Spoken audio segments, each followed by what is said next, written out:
English Podcast Hub. Hey everyone, welcome back to English Podcast Hub. I'm Mia and I'm here with Mark. So, Mark, I received an email this week that absolutely broke my heart, and I knew immediately that we needed to talk about this topic today. Oh no, what happened? What was in the email? A listener named Sophia wrote to me saying, Mia, I've been learning English for 10 years. I can read novels, I understand movies without subtitles, and I use English at work every day. But yesterday, I was in a meeting with native speakers, and I felt so inadequate. They were speaking so fast, making jokes I didn't understand, and I kept stumbling over my words. I realized I'll never sound like them, and I'm thinking about giving up. Oh, wow, that is heartbreaking, especially because from what she's describing, her English is clearly excellent. She's reading novels and working in English, that's advanced, but she's measuring herself against native speakers and feeling like a failure. Exactly. And this is what we're talking about today. Why comparing yourself to native speakers is not only unfair, but actually harmful to your learning journey. Because Sophia is far from alone. I think almost every English learner has felt this way at some point, and it's based on a completely unrealistic standard. This is such an important topic because I see this all the time. Learners will apologize for their English even though they're communicating perfectly well. They'll say, sorry for my bad English, after speaking clearly and effectively. And it always comes back to this comparison with native speakers. Yes, and here's what I want our listeners to understand right from the start. Native speakers are not the gold standard you should be measuring yourself against. They're people who happen to grow up speaking English, often as their only language. That doesn't make them better than you, it makes them different from you. That's such a crucial distinction. Let's break down why comparing yourself to native speakers is unfair. What's the first reason that comes to mind? The most obvious one is time and exposure. Native speakers have been immersed in English literally since birth. By the time they're 5 years old, they've heard millions of words in English. By the time they're adults, they've had 20, 30, or 40 years of constant daily exposure in every context imaginable. Right, so even if you've been learning English for 10 years like Sophia, you're comparing 10 years of study, probably a few hours a day at most, to someone's entire lifetime of constant immersion. That's not a fair comparison at all. Not even close to fair. And here's another thing that people don't think about. Native speakers learned English during the critical period for language acquisition. Children's brains are literally wired differently for language learning. They absorb grammar patterns and pronunciation without conscious effort. So adults learning a second language are working with a different neurological setup. Their brains process language differently, which means the learning process itself is fundamentally different. You can't expect the same results from a completely different process. Exactly. And this brings me to something really important. Having an accent is not a deficiency. I want to say that again for everyone in the back. Having an accent is not a deficiency. It's simply evidence that you speak more than one language. This is so important. I think many learners feel like if they don't sound exactly like a native speaker, their English is somehow inferior. But accent and fluency are two completely different things. Absolutely. You can be perfectly fluent, eloquent, and effective in English while having an accent. In fact, I would argue that having an accent is something to be proud of because it shows you've mastered a complex skill that most native English speakers have never attempted.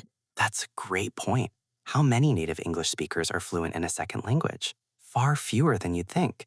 So when you're feeling inadequate about your accent, remember that you're doing something most native speakers have never done. Exactly. And here's another reason comparing yourself to native speakers is unfair. You're comparing your insides to their outsides. What I mean is, you're aware of all your internal struggles, hesitations, and uncertainties, but you only see the polished external performance of native speakers. Oh, this is such a good point. You feel every moment of searching for a word, every grammatical uncertainty, every pronunciation you're not sure about. But when you listen to a native speaker, you don't see any of that internal process. Right. But here's what you don't realize. Native speakers have internal struggles too. They search for words, they pause, they use fillers like and They sometimes start sentences without knowing how they'll finish them. But because it's their native language, they don't perceive it as struggle, and neither do you. So you're holding yourself to a standard of effortless perfection that doesn't actually exist. Even native speakers aren't perfectly fluent all the time. You just don't notice their imperfections the way you notice your own. Exactly. And let's talk about something else that makes this comparison unfair.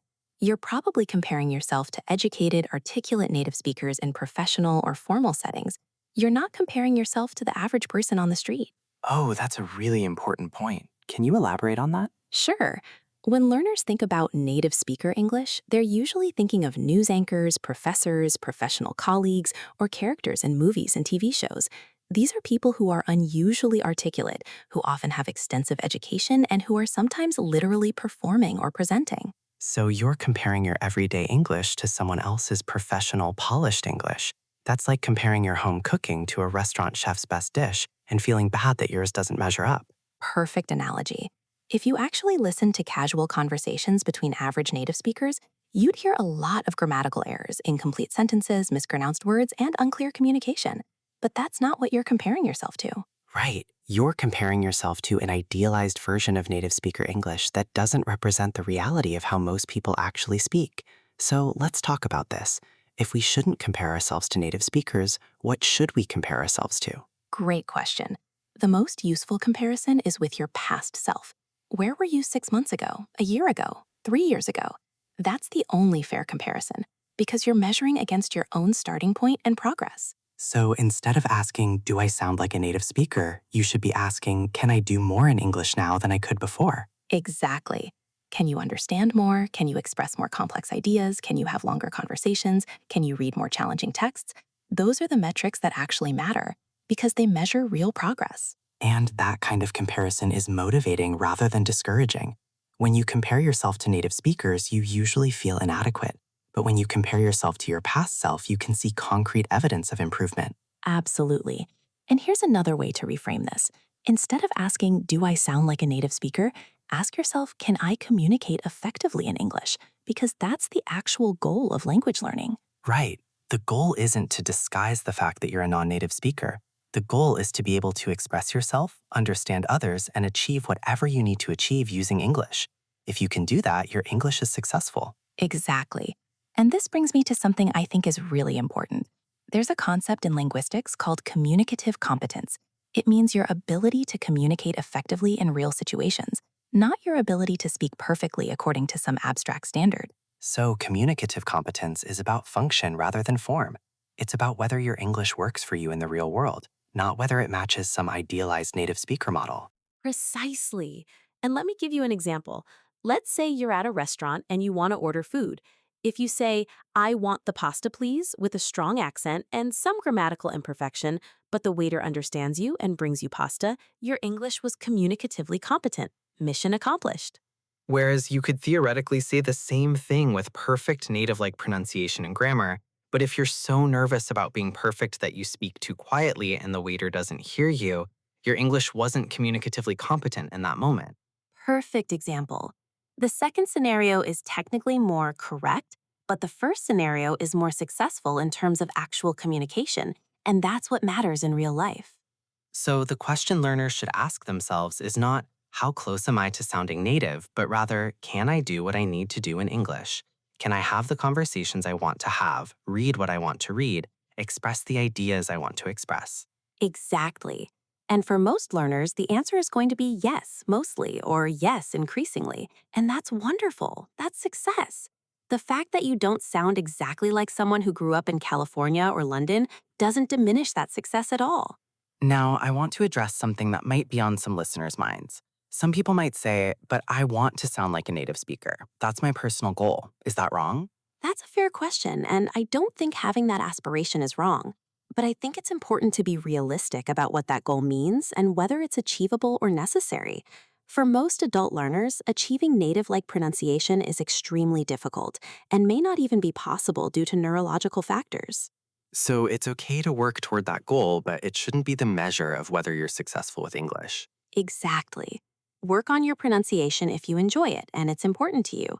But don't let the gap between your current pronunciation and native-like pronunciation make you feel like your English is inadequate. You can have excellent, functional, beautiful English with an accent. And honestly, there's something beautiful about accents. They tell a story, they show where you're from, they're part of your identity, and they demonstrate that you're multilingual. That's not something to hide or be ashamed of. I love that perspective. And here's something else to consider. Even among native speakers, there's enormous variation. Someone from Scotland sounds completely different from someone from Texas, who sounds different from someone from Australia or South Africa. There's no single native speaker accent to aspire to. That's such a good point. If native speakers themselves have wildly different accents and ways of speaking, why should non native speakers try to sound like one particular type of native speaker? It doesn't make sense. It really doesn't. And this connects to a broader point about linguistic diversity. English is a global language now. It's spoken by more non-native speakers than native speakers worldwide. English belongs to everyone who uses it, not just to people born in English-speaking countries. So there's no reason why native speaker English should be considered more legitimate or correct than proficient non native speaker English. Both are valid forms of English. Absolutely.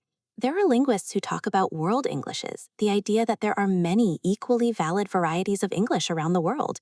Indian English, Nigerian English, Filipino English, European English, these are all legitimate forms of English, not inferior versions. That's really empowering to think about. You're not trying to copy someone else's English, you're developing your own English within the global community of English speakers. Exactly. And this brings me to practical advice for our listeners. If you find yourself comparing yourself to native speakers and feeling inadequate, what should you do? Great question. What's your advice? First, consciously redirect that comparison. When you catch yourself thinking, I'll never sound like a native speaker, stop and reframe it. Ask yourself, what can I do in English today that I couldn't do a year ago? Focus on your growth, not on some external standard. So it's about actively changing your mental habits, noticing when you're making unfair comparisons, and consciously choosing a different framework. Yes. And second, surround yourself with diverse English speakers, not just native speakers.